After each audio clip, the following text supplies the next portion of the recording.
Good day, everyone. And now, we are on the last step of public speaking preparation and delivery.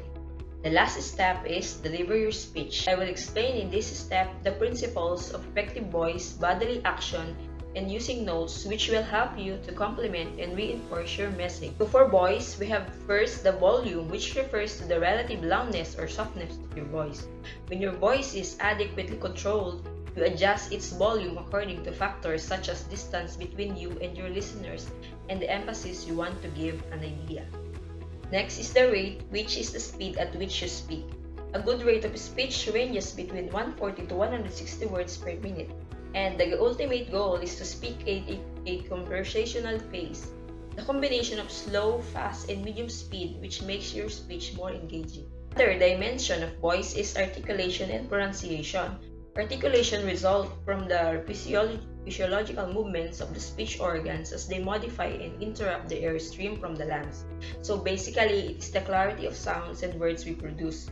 On the other hand, pronunciation is the production of syllables or words according to some accepted standard, such as that of a dictionary. Of course, errors occur due to faulty articulation and pronunciation. One common error is omission. Some examples include saying government, studying, gonna, after, or company instead of the correct government, studying, going to, have to, and company. Another one is substitution.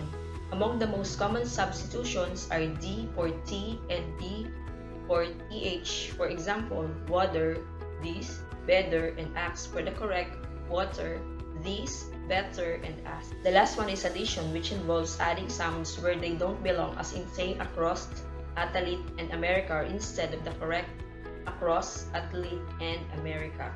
The third dimension of voice is pauses, which are interruptions in the flow of speech. Field pauses include well,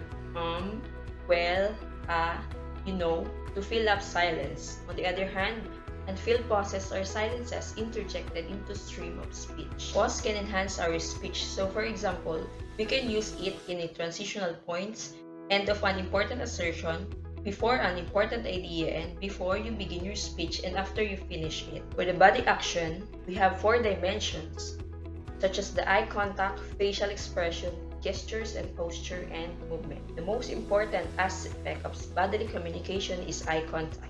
You should communicate equally with the audience members on the left and on the right, in both in the back and the front of the room. And of course, without eye contact, you will not be able to secure that all-important audience feedback. Appropriate facial expressions help you express your concern for the public speaking interaction and will help you communicate your comfort and control of the public speaking situation. Lastly, we use movement to emphasize transitions and to introduce important assertions. For example, when making a transition, you might step forward or signal that something new is coming. Similarly, use movement to signal important assumption, bit of evidence, or closely reasoned argument. Using notes, a few simple guidelines by McCroskey 2006 states that we should use delivery outline when presenting our speech.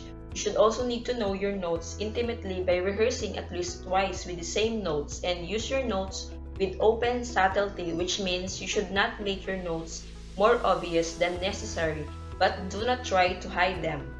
In terms of critically evaluating speeches, the factors to consider are subject, purpose, and thesis, audience, research, supporting materials, major propositions, organization, conclusion, introduction, and transitions, wording, and delivery. In expressing and listening to criticism, we have to express our criticism by saying something positive, be specific, be culturally sensitive, limit criticism, be constructive, and focus criticism on behavior. Next, we can listen to criticism by listening with an open mind, accept the critic's viewpoint, and lastly, we should seek clarification.